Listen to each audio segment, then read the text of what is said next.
What has that child done to you? Ignorance, it is not an excuse. And that is why I am here to help you make informed decisions. To talk about the dangers of giving honey to your neonate or your under 1 year old child. Come with me, have your seat. Let's have a gist.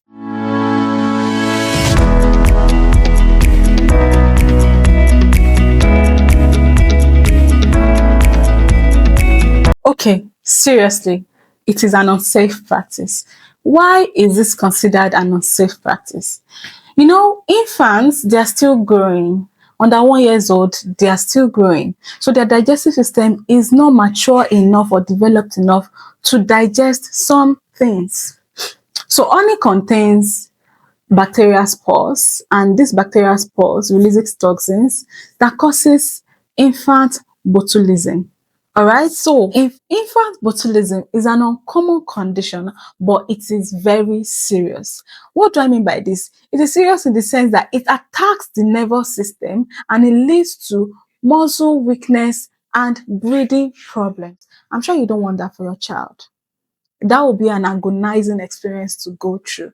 Not giving them honey is actually beneficial for them in the sense that it prevents tooth decay. So what is botulism? Botulism is caused by toxins produced by Clostridium botulinum. So when these toxins are released into the digestive system, it's from the digestive system, it goes to the powerhouse, the nervous system. The nervous system is the powerhouse of the body. It's one that directs the functioning of the body. So it goes to this function, this powerhouse, and it affects the nervous system, the brain, the spinal cord.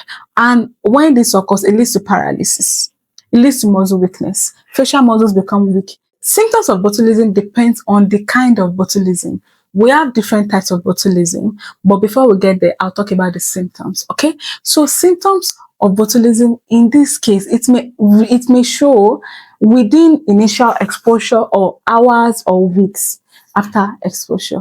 One symptom is vomiting, diarrhea or constipation, stomach pain. So when treatment is not gotten very quickly, it now leads to the more advanced symptoms. This includes blurred vision or seeing double. It leads to facial droop. It leads to muscle weakness or paralysis. The child will not be able to even control the muscle.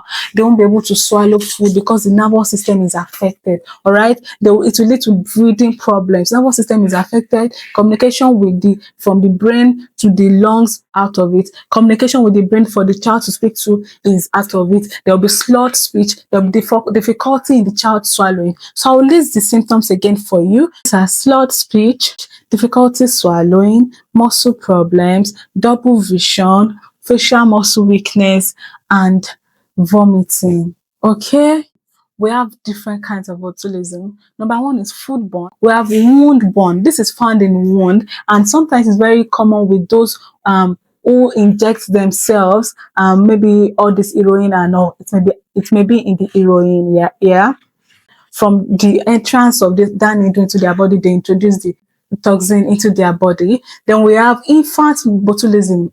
The exact cause of infant botulism is not known, but honey is known to have this Clostridium botulinum bacteria, and that is why we are told to avoid honey.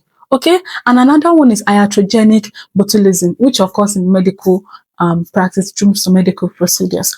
I'll list them again for you. Types of botulism include food, wound, iatrogenic, and infant botulism. If you feel unwell or you know anyone who is exhibiting the symptoms I've earlier mentioned, please go to the health center. Early treatment is the best. It is the best. Save a life today. All right. Thank you very much for listening to me. Please don't kill your child. Please like, share, and comment. Like, share, comment on my YouTube channel. Follow me on Instagram at Toyin Talks, on Facebook at Oluwatoyin Adedayo Olajide, and on TikTok at Toyin Talks, where I'll be sharing different videos at some point. Bye.